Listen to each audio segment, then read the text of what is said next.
Hi, Gabriel Josiah here. Today, we're going to be looking at the second module in Unit 2, still on our discourse on the ICAN case study, which is the first chapter. We're going to be looking at a topic which is developing analytical skills, just a brief intro, and later we'll look in depth into the course fully. Okay, so without wasting much of your time, let me share my screen so that we can delve into the course immediately.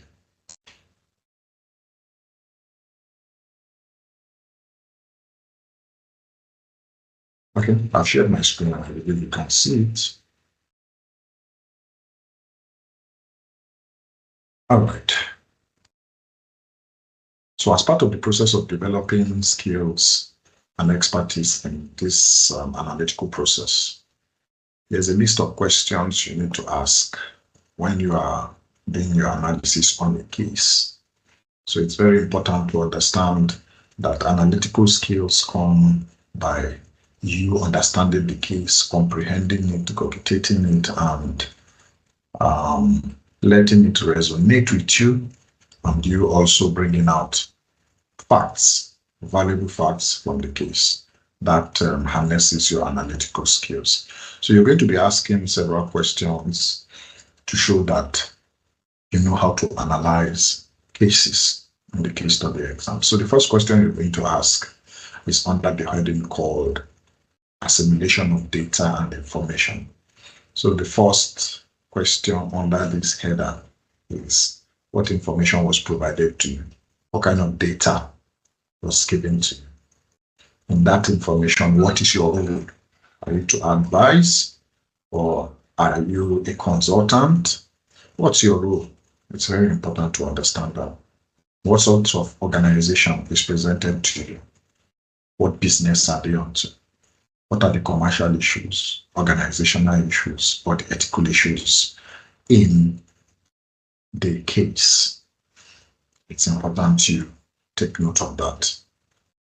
Very, very important. Next, under the header is the financial statement analysis. You need to ask yourself, is this business making organic or solid profit? Solid profit in the sense that the margin between expenses and the profit is far and very, very comfortable. That's what it means by solid profit. Is the organization also making marginal profit? It's very low between the costs and the income.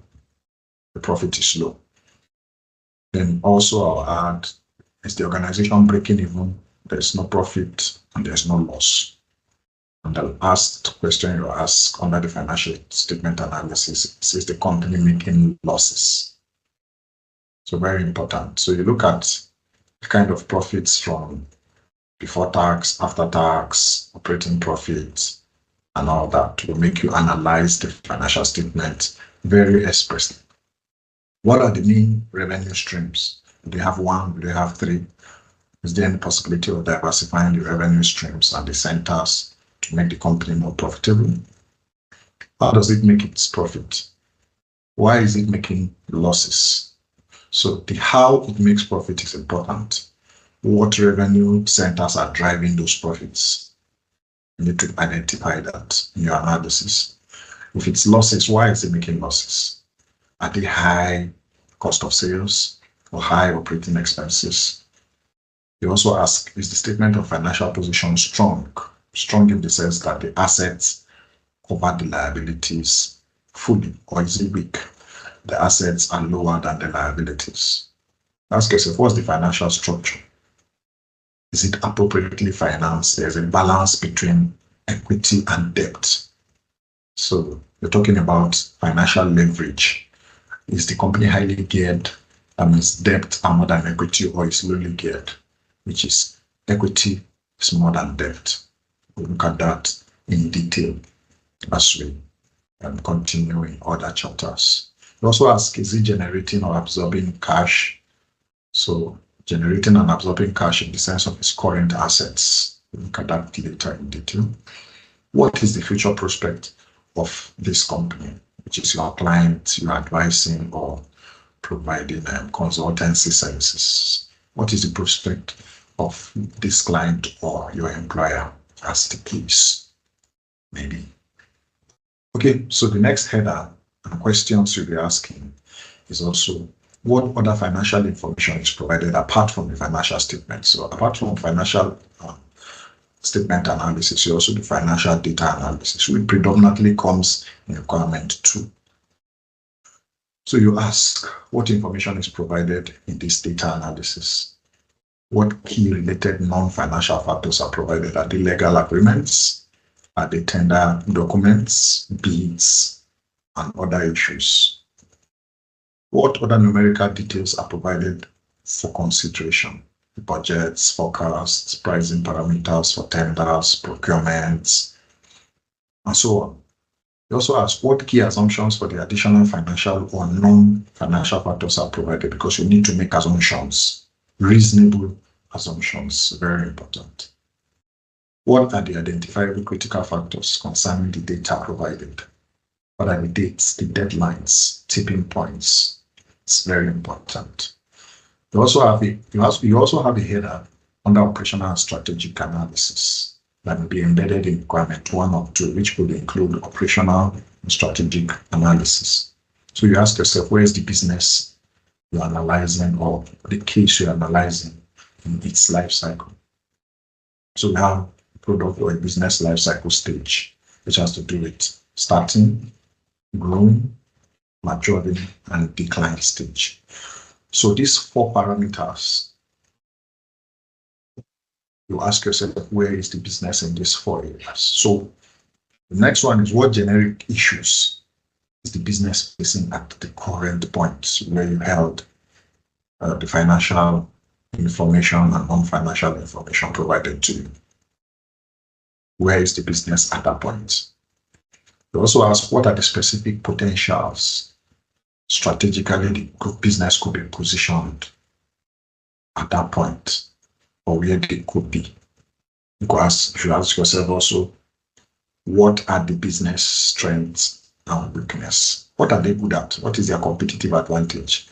And the weaknesses, what or where, which areas are they lagging behind in terms of business and other operational efficiencies? Very important.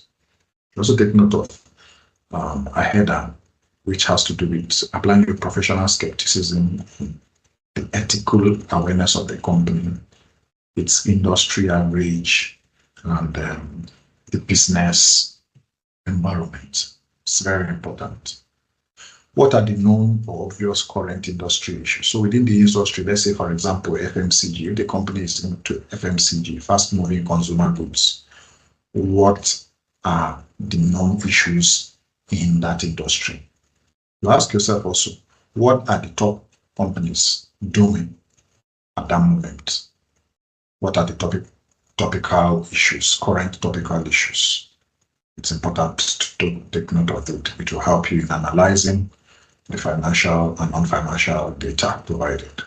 What are the potential ethical issues in this scenario? That is the industry, or what are similar companies also doing in terms of ethics? Also, how can you use your personal experience from work life and your daily life, structured and unstructured, to bring to bear the case? Experiences are worthwhile and they will help really to impact the case at hand. You also ask, what are the opportunities and potential threats in the business environment? So opportunities are external, while threats are also external. So in terms of strength and weakness, those are internal areas. You should look at where opportunities and threats are external areas.